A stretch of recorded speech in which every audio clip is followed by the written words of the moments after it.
Admiral in totality Garshov couldn't stop his chromatophores from pulsing a sickly shade of chartreuse as he reviewed the latest reports from Seoul. His meditation pod, normally a source of tranquility, felt suffocating under the weight of what he was witnessing. "Computer," he spoke into the stillness of his private chambers aboard the observatory station. "Replay, historical record Sol 1-9391945. The holographic display shimmered to life, filling the room with images that defied all logic and reason. Cities reduced to ash, rising again stronger than before. Factories transformed from civilian production to military manufacturing in weeks, rather than the standard decades such transitions should require. And, most terrifying of all, the creation and deployment of atomic weapons. "Pause playback," Garshov commanded, his 4 viewing appendages contracting to mere pinpoints. He needed time to process what he was seeing. The Geolin Federation had achieved atomic fission after nearly a millennium of careful research and ethical deliberation. These humans had done it in less than 6 years, driven by the pressures of what they called total war. The door to his chambers chimed. "Enter," he called out, already knowing who it would be. Observational Archon Supreme Thextil Noth glided into the room, her ceremonial robes of office casting prismatic reflections across the walls. "You've reviewed the findings?" she asked, though it wasn't really a question. "Yes," Garshov replied, his chromatophores now shifting to the deep purple of urgent warning. "And I must convene the High Chamber immediately. This cannot wait for the standard 16-cycle deliberation period." Thextil Noth's own color patterns rippled with concern. "You know that bypassing proper protocols will result in a formal reprimand and possible demotion." "Yes," Garshov interrupted, another serious breach of etiquette that emphasized his distress. "But what I've discovered about these humans, the chamber must know immediately." The High Chamber of Contemplative Wisdom was rarely convened outside its prescribed meeting times. The last emergency session had been called 300 cycles ago, during the Great Nebula Crisis. Yet here they were, all 12 senior members present in their meditation pods, arranged in perfect geometric harmony around the dodecahedron chamber. "Honored members of the chamber," Garshov began, his neural translator struggling to maintain proper harmonics under his stress. "I come before you with observations that shatter our understanding of civilizational development." The chamber's displays activated, showing the progression of human warfare. The sage of infinite variables, Kethlon, recoiled visibly as statistics scrolled past. "Impossible," she whispered. "No species could survive such conflict." "Not only did they survive," Garshov continued, "they flourished. Observe their technological progression." The displays shifted, showing the rapid advancement of human weapons technology. In less than 2 centuries, they progressed from primitive chemical propellants to thermonuclear devices. But that's not the most concerning part. He commanded the system to show industrial conversion rates. "These humans can transform their entire manufacturing base from peaceful production to warfare materials in months. Not years, not decades, months." The master of statistical improbability, Nextil Voth, raised a trembling appendage. "Our models indicate this should be impossible. The societal stress alone." "The models are wrong," Garshov stated bluntly. "Everything we know about civilizational development is wrong. These humans, they don't just survive warfare, they thrive on it. Each conflict makes them stronger, drives them to innovate faster, pushes them to exceed their limitations." The chamber erupted in discussion, a rare breach of protocol that showed how deeply disturbing this information was. The Grand Arbiter of Exception Clauses, Moxtelveen, called for order by releasing a cloud of calming pheromones. "What do you suggest we do, Admiral in totality?" Moxtelveen asked once order was restored. "We cannot allow them to wake," Garshov declared. "Their warlike nature makes them too dangerous to our carefully maintained galactic harmony. We must do nothing," interrupted the Keeper of Historical Parallels, Zexfoth Wrath. "The ancient codex is clear. We cannot interfere with pre-FTL civilizations. No exceptions." "But," No exceptions, Zexvothrath repeated firmly. We can only watch and wait. And so they did. The Federation established a permanent observation post at the edge of the Sol system, carefully hidden from detection.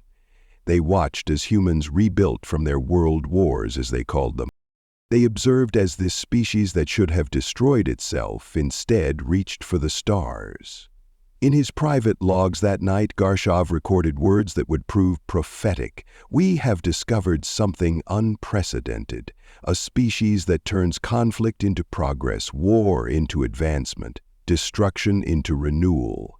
They are like gods of war in hibernation, and I fear what will happen when they finally wake up. The Federation's archives continued to fill with reports of human conflicts and their aftermath. Each predicted extinction event came and went, with humanity emerging stronger each time. The Geolan could only watch, their careful models and predictions useless in the face of this impossible species that refused to follow any known pattern of civilizational development. They had no way of knowing that humanity was already beginning to stir from its slumber, and that their worst fears and greatest hopes were about to be realized. The contemplator of linear time, Rex Tilmach, had just finished updating the Federation's official calendar to mark 100 cycles since humanity's first atomic detonation when the alert came through. His chromatophores flickered in annoyance at the interruption of this sacred duty, but the sender's identity made him pause. Admiral in totality, Garshov, who had never in 100 cycles sent a priority alert until now. Within 6 hours, the high chamber of contemplative wisdom had convened. Garshov stood before them, his neural translator harmonizing with carefully controlled frequencies as he delivered the news they had all feared. Humanity has achieved faster-than-light travel. The chamber's atmospheric processors struggled to compensate for the collective emotional release of 12 of the Federation's highest officials. The sage of infinite variables, Cathalon, had aged considerably since that first emergency session a century ago, but her voice still carried the same weight. How long have they had this capability? That's the concerning part, Garshov replied, his chromatophores shifting through patterns of uncertainty. According to our observations, they achieved their first successful FTL flight 30 cycles ago. 30 cycles? The master of quantum deliberation, Yextal, abandoned all pretense of ceremonial posture. And they haven't expanded, haven't colonized, haven't acted like every other species we've ever encountered upon achieving FTL capability, Garshov finished. Yes, they've established colonies within their home system, Mars, several of Jupiter's moons, a few asteroid bases, but they've shown no interest in expanding beyond Sol. The chamber's displays showed human activity throughout their system. Mining operations, research stations, colonial habitats, all growing, all thriving, but all carefully contained within their own stellar territory. The newly appointed arbiter of civilizational categories, Temvor Nix, suggested hopefully that perhaps humanity had finally learned peace, abandoned their warlike nature. Garshov's chromatophores flashed crimson for a brief moment, a breach of protocol that signaled extreme disagreement. Observer Post Gamma 9 detected this 3 standard days ago, he said, commanding the displays to show a small human vessel near Alpha Centauri, a research ship by all appearances. Then came the Varaxian mining fleet, 40 ships strong, led by resource baron Kraz the Ambitious. The chamber watched in silence as the human vessel transmitted what appeared to be a standard greeting. The Varaxians responded, declaring their intention to establish mining operations in the system. The human ship's response was translated for the chamber. This system falls under the protection of Earth and her colonies. Please redirect your mining operations to unclaimed space. Resource Baron Kraz's dismissive laughter filled the audio feed.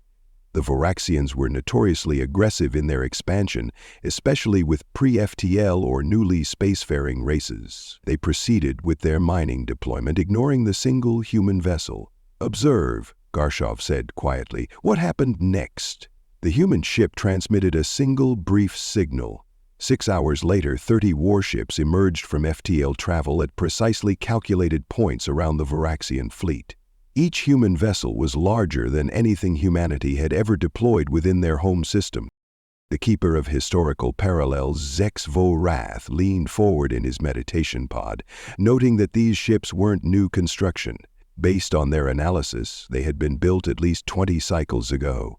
Humanity had been secretly constructing and hiding warships throughout nearby systems since before they publicly achieved FTL travel. The chamber watched as the Varaxian fleet, faced with overwhelming firepower, withdrew. The human warships maintained position until the Varaxians were well clear of the system. Then, as quickly as they had appeared, the human vessels vanished again. "We've been unable to locate where these ships went," Garshov admitted. "But we've detected similar energy signatures in 12 nearby star systems. Humanity hasn't been sleeping, they've been preparing." The Grand Arbiter of Exception Clauses, Mox Tilvine, spoke gravely. "You were right 100 cycles ago, but it's too late now. They're awake." "No." Garshov's neural translator harmonized with a tone of deep foreboding. "They're not awake. Not yet. This is merely them shifting in their sleep, reacting to a potential threat. We still haven't seen humanity truly roused to action." The chamber sat in contemplative silence as the displays showed the Varaxian mining fleet fleeing at maximum speed. The implications were clear. Humanity had somehow developed both FTL technology and a massive war fleet right under the Federation's watching eyes. "How?" asked the Sage of Infinite Variables. "How did we miss this?" "Because," Garshov replied, his chromatophores now settling into a pattern indicating grim certainty, "we were watching for what we understood. We were watching for aggression, for expansion, for conflict. Instead, humanity has been executing a strategic plan of deterrence that must have taken decades to implement. They haven't been preparing for war, they've been preparing to prevent it." The chamber's displays showed the human research vessel resuming its previous activities as if nothing had happened. In the Sol system, daily life continued unchanged. No celebrations, no propaganda broadcasts, no military parades. Humanity had just faced down one of the most notorious mining fleets in the galaxy, and they treated it as routinely as a traffic violation. "Update the threat assessment matrices," ordered the master of statistical improbability, "and someone wake up the contemplator of existential mathematics. We're going to need new models." As the chamber debated their response to this development, Garshov added a private note to his logs. "They hide their strength until it's needed. They prepare in secret and reveal only what they must. Most worrying of all, they seem to have learned to win wars without fighting them. The sleeping gods are dreaming of peace, but their dreams are guarded by nightmares." The hegemony's declaration of war against Earth arrived in the midst of the Federation's monthly ceremony of statistical contemplation. Admiral in Totality Garshov watched his fellow officials' chromatophores ripple with shock as the hegemony's supreme commander, Lord General Vexroxus, broadcast his message across all known frequencies. "The Sol system and its primitive inhabitants will submit to hegemony rule or face immediate annihilation." The Sage of Infinite Variables, Kethlon, turned all 4 viewing appendages toward Garshov. "You do not seem surprised, Admiral." "The hegemony's behavioral algorithms have always been predictable," Garshov replied, his neural translator pitched low. "They see humanity's limited territorial expansion as weakness. They believe one system will be easy prey." His chromatophores shifted to a pattern that hadn't been seen in the chamber for over 300 cycles. Amused pity. The master of quantum deliberation, Yixtal, activated the chamber's primary display, showing the hegemony's invasion fleet. 5,000 ships, each bearing enough firepower to level a continent, arranged in the hegemony's traditional sphere of inevitability formation. The fleet had already passed the Kuiper Belt's outer edge. "We must warn them," declared the newly appointed keeper of historical parallels, Lexvoth Tin. "The humans cannot possibly." Observer Post Theta 3 reports activity in the Sol system. interrupted the master of real-time analytics next Elvoth. The displays shifted, showing dozens of seemingly dormant stations and asteroidal installations throughout the system, suddenly activating. Each one began unfolding like a mechanical flower, revealing shipyards and manufacturing facilities that had been hidden in plain sight. Garshov's private logs would later note, "We thought we understood their preparation after the Voraxian incident. We were wrong. What we had witnessed was merely the outer layer of humanity's defensive planning. Each human colony, each research station, each mining operation, they were all vessels of war in hibernation." The chamber watched in stunned silence as 3,000 human warships emerged from their hiding places. The ships were unlike anything seen in the Voraxian encounter. Larger, more heavily armed, bristling with weapons that the Federation's sensors couldn't even categorize, but it was the manufacturing capacity that truly revealed humanity's strategy. "Those aren't just warships," Garshov explained, his chromatophores pulsing with professional admiration. "Each vessel contains automated manufacturing systems. They're mobile shipyards capable of producing entire fleets. Humanity hasn't been building a navy, they've been building the capacity to build navies." The hegemony fleet pressed forward, unaware of what awaited them. Lord General Vexrax's final transmission exuded confidence. "These humans will learn their place in the natural order. One world cannot stand against the might of the hegemony." The human response came not in words, but in action.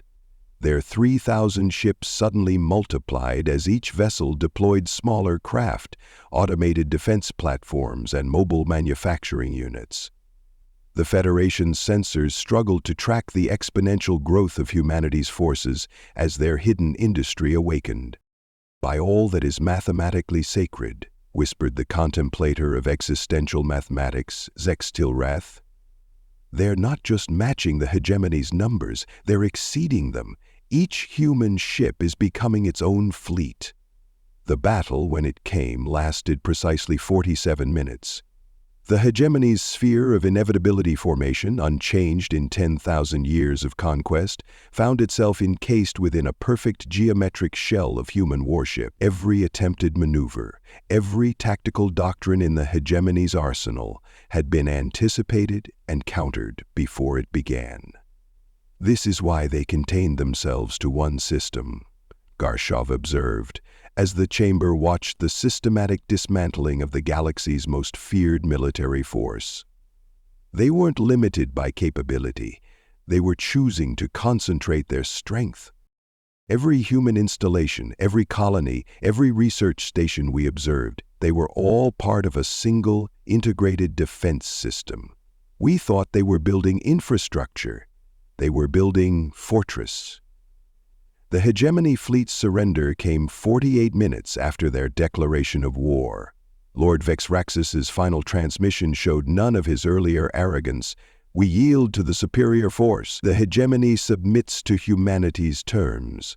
As the chamber processed this unprecedented defeat of the hegemony, the keeper of historical parallels noted something even more disturbing. The human ships, they're not advancing. They're not pursuing the hegemony's retreat. They're returning to their positions. "Of course they are," Garshov replied, his chromatophores now showing the deep blue of profound understanding. This wasn't a war to them. This was a system test, a live-fire exercise to verify their defensive capabilities. "We've just witnessed humanity's automated immune system in action." The master of statistical improbability spoke what they were all thinking. If this is how they respond to a direct threat, if this is their automated defense, what happens when humanity truly decides to wage war? Garshov's response sent ripples of chromatic distress through the chamber.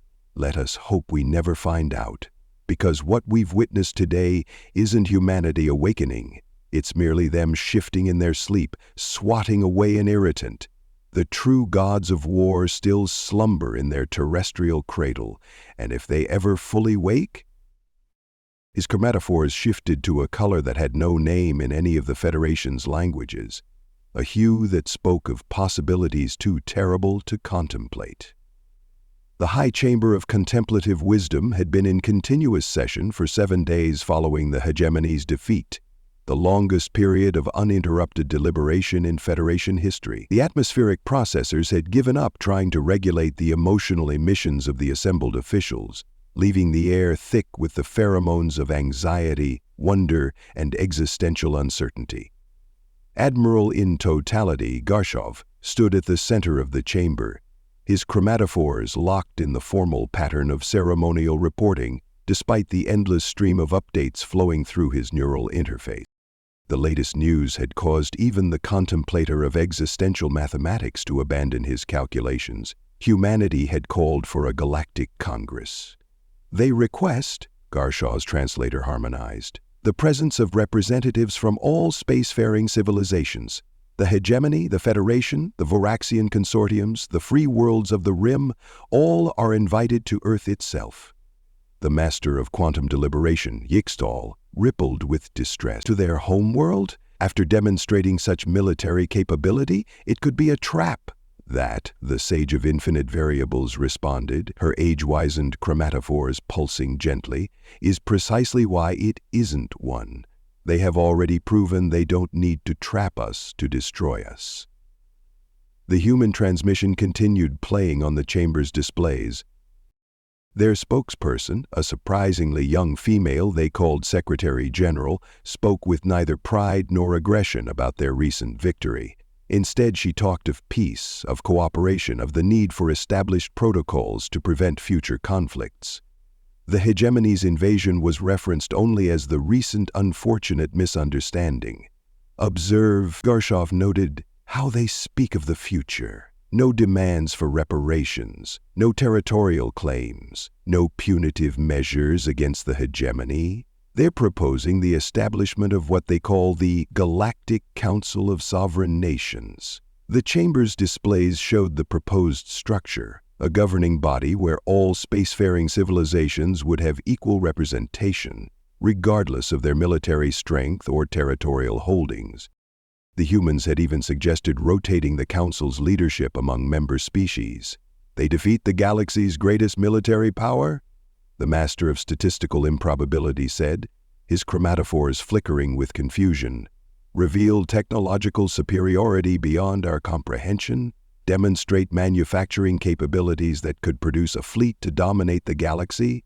And they use this position to propose democracy? Now you begin to understand, Garshov replied, his neural translator harmonizing with the deep resonance of profound realization. We have been asking the wrong questions. We feared what would happen when humanity fully awakened, but we never asked why they chose to sleep. The displays showed the human diplomatic corps preparing for the upcoming Congress. Their military installations were already returning to their dormant state, ships folding themselves back into hidden docks, weapons systems powering down.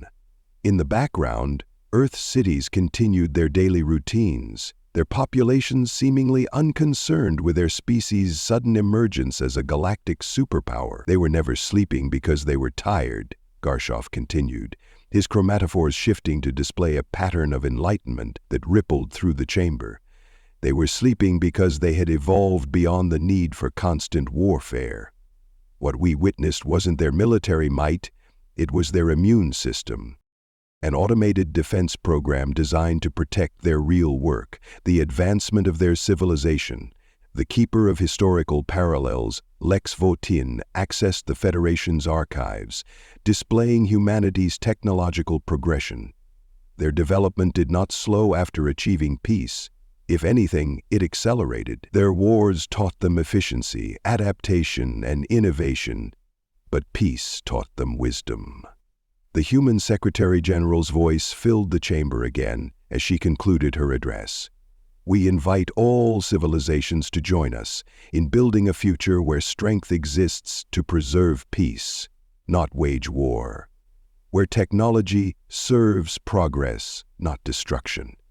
Where diversity is celebrated, not conquered. The stars need not be a battlefield. They can be a forum for cooperation, a canvas for creation, a home for all. If not, well, we know how to handle threats. The grand arbiter of exception clauses, Moxtelveen, spoke for the first time in days.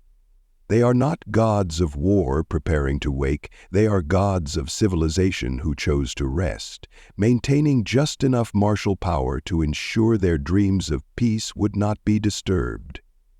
Yes, Garshov agreed, his chromatophores now displaying the serene blue-green of acceptance. And now they offer to share that peace with us all, not through conquest or coercion, but through cooperation and mutual respect. The chamber voted unanimously to accept humanity's invitation. Similar acceptances flooded in from across the galaxy, even from the chastened hegemony. The humans had achieved what no other species had managed in the history of the galaxy, universal peace through the mere demonstration of their capability for war. In his final log entry before departing for Earth, Garshov recorded, "We feared the sleeping gods of war would wake and bring destruction. Instead, we found they had transcended war itself, maintaining their martial strength only as an immune system to protect their true work, the advancement of civilization. They sleep not from weariness but from choice. Having evolved beyond the need for constant conflict, they maintain just enough martial power to ensure their dreams of peace remain undisturbed. And now they offer to share those dreams with us all. Perhaps it is time for the rest of the galaxy to learn how to sleep as well, and in that sleep, to dream of better things than war." Thank you so much for listening to this story. I hope you enjoyed it. Be sure to leave it a like and to subscribe if you'd like to see more. Feel free to comment and share it as well. With all that said, go on and check out the video in the top left. I think you might like it.